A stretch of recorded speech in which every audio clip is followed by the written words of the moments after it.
Hey everybody, welcome back to Vegas Weekly for Saturday, January the 8th, 2022. Yes, it's a new year, it's a new season of Vegas Weekly. We've got some interesting things we're going to be doing in the months to come. Not going to give anything away, but stay tuned for some of that. Thank you to all of you who sat through some or all of last week's year-end extravaganza.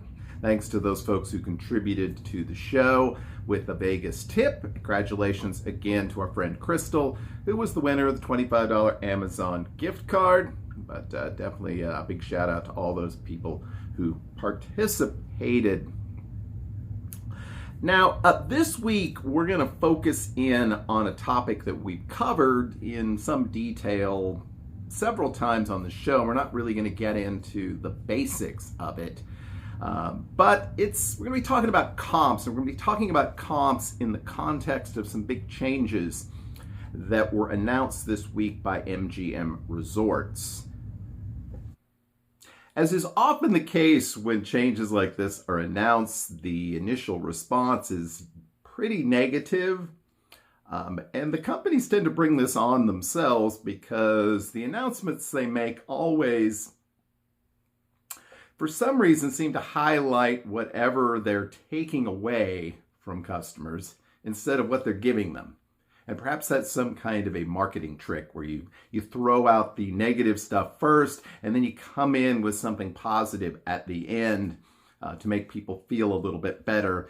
I think that was a possible explanation that was given by our friend Ace of Vegas, who of course did a show on this, and I think I'm sure you're following his channel. I think he's going to talk more about some of the changes in his podcast coming up later this weekend, so check that out.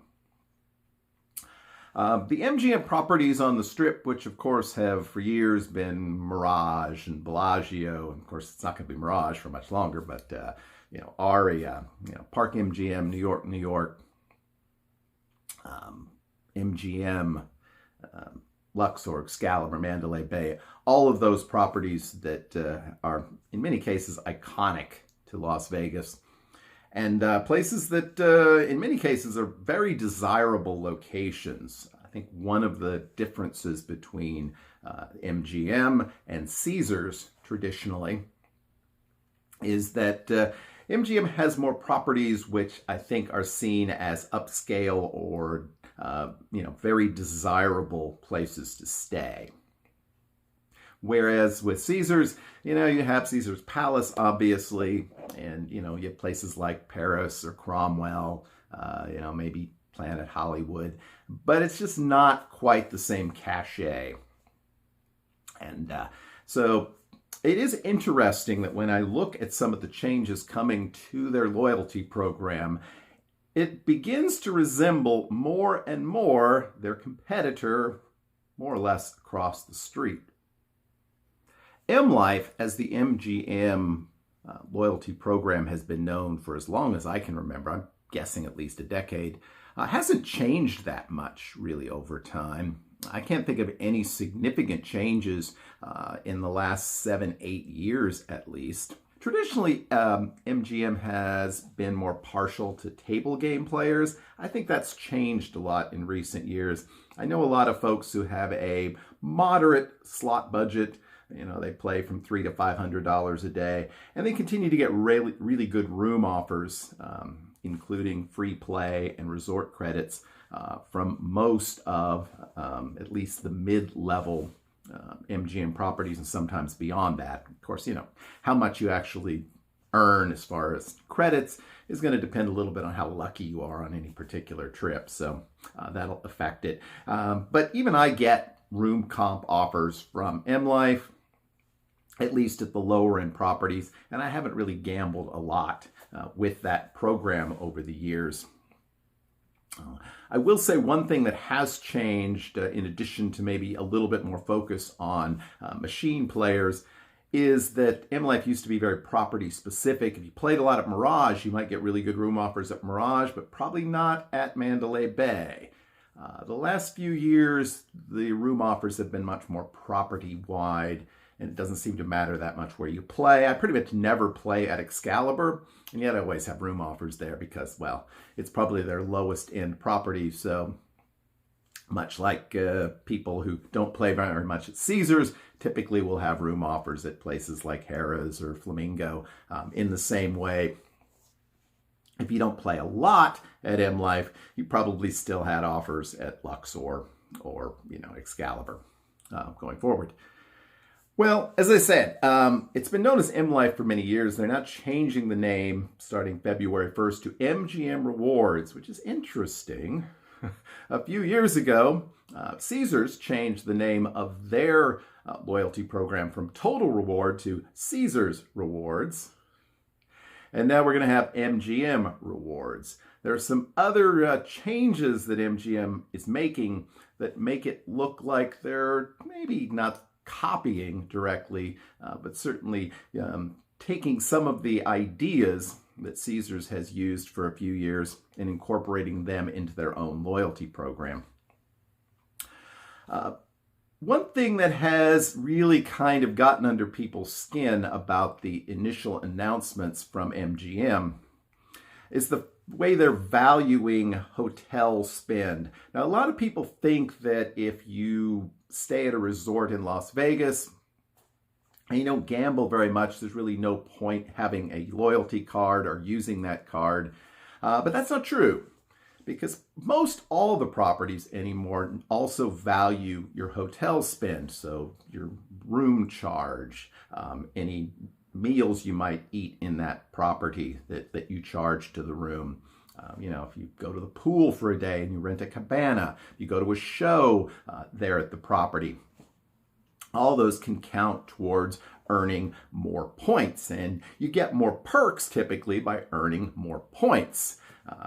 Most every card program, every loyalty program out there has a number of different tiers that they use, from the entry-level tier where basically anybody who walks in can get a player's card, and depending upon their level of play, they can still get some offers and stuff, but they don't typically get any great perks.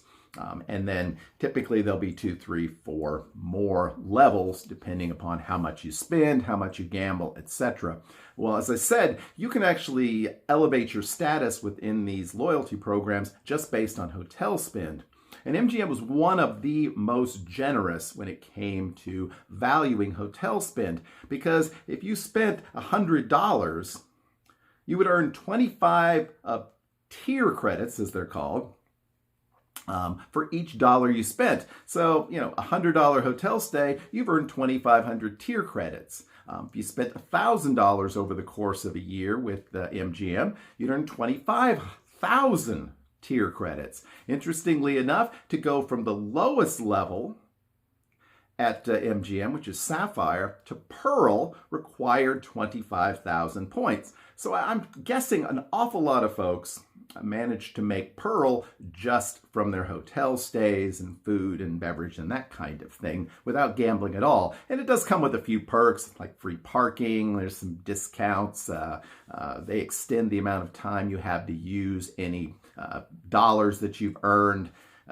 So, it's valuable. And, if you continue to spend at an even higher level, you can even reach some of the other tiers. Well, big announcements in the MGM press release was that instead of valuing that hotel spend at 25 points, they were now going to value it at just 4 points per dollar. That's a pretty huge difference, particularly if you've been spending a lot of dollars on hotels, restaurants, etc. So that didn't go over very well. One of the other major announcements was this sort of mysterious kind of way that they were now going to figure out how you earned these tier credits from your gaming. There was nothing specific. There had always been a very specific set of guidelines, at least for those of you who played machines, whether it be slot or video poker. But now it was just kind of like, well, you'll earn points based upon your play and how long you play and how much you play. And it's like, well, we kind of knew that. We were kind of looking for a little bit more specific information, and perhaps they'll come out with something, but it does kind of make you suspicious. when the information that you get is no information at all. So what's that going to mean? Does it mean that they're cutting benefits and you're going to see a big difference in terms of the points you earn? I know a number of properties. The Venetian has done this for a long time. Boyd does this with their Be Connected program. Basically, the number of points you earn is machine specific, and it's basically, if you play on a machine that doesn't return much to the player, you're going to earn more points. If you play on like a video poker machine that's, has a good pay table, you don't earn very many points. So I suspect it's going to be something like that with MGM, but I don't think people like that. People like to know how many points they're earning. In fact, I think it probably motivates people to play more. So we'll see how that goes. I did pull up a little chart which explains the new rules, I guess you'd say, not so much the rules, shows you the points required for each level with MGM and some of the perks that come with it. So I'm going to flash that up on the screen really quick here, and then I'll comment briefly on some of the highlights of that.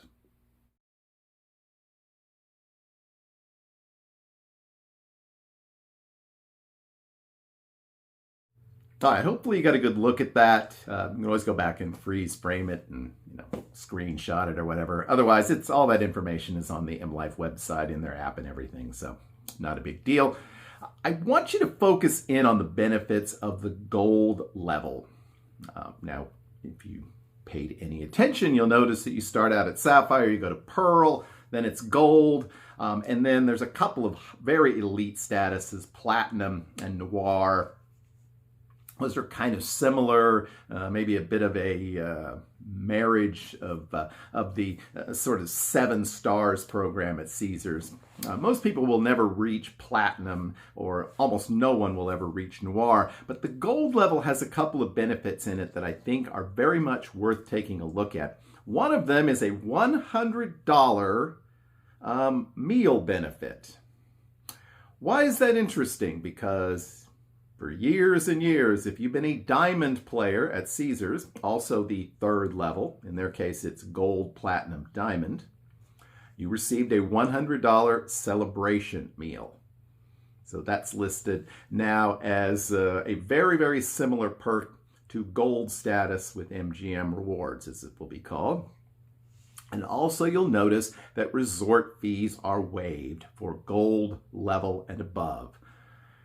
That had always been a bit of a point of contention, though. Certainly folks at the highest level were not having to pay resort fees. But now if you reach Gold level, the 75,000 tier credits, you will not have to pay resort fees. And again, that is exactly what happens if you reach level 3 Diamond with Caesars. Now there's some other benefits that it lists, free rooms, show tickets, things like that. Again, those all seem very nebulous to me. And if you go up to the Platinum or Noir level, you can see these enormous sort of, cash rewards or travel reimbursements. Trust me, if you're at Noir, you don't need to worry about all this. You're already getting everything. So, and pretty much Platinum as well. Now, there was a program for Platinum that was called Platinum Experiences. And that's either going away or being revamped. So if there's any chance you were at that 200,000 point level at some point, you may get some downgrades there. But I thought it was interesting the degree to which they copied their competitor here. Well, I'm going to call it a copy in this case. So I think because there's still so much we don't know about how they're going to figure points in terms of gambling.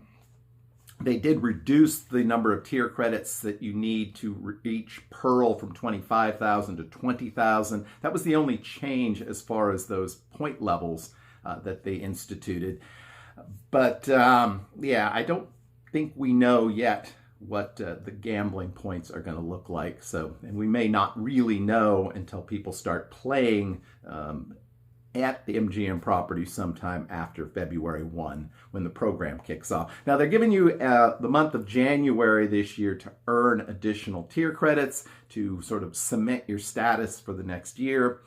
And curiously enough, the points you earn in January will also go towards the 2022 points that you earn that will give you status for the following year. So I guess that's kind of nice. All right, folks, we're going to wrap it up. Tell me what you think of the changes at MGM Rewards and what you think about it and whether it's going to change where you choose to play. MGM, of course, bringing Cosmopolitan into their stable in the year to come and dropping Mirage and making a lot of changes. Tell me what you think, and we'll be back again next Saturday with another episode of Vegas Weekly. Until then, I hope you have a great, lucky, and healthy week. We will see you all again real soon. Bye-bye.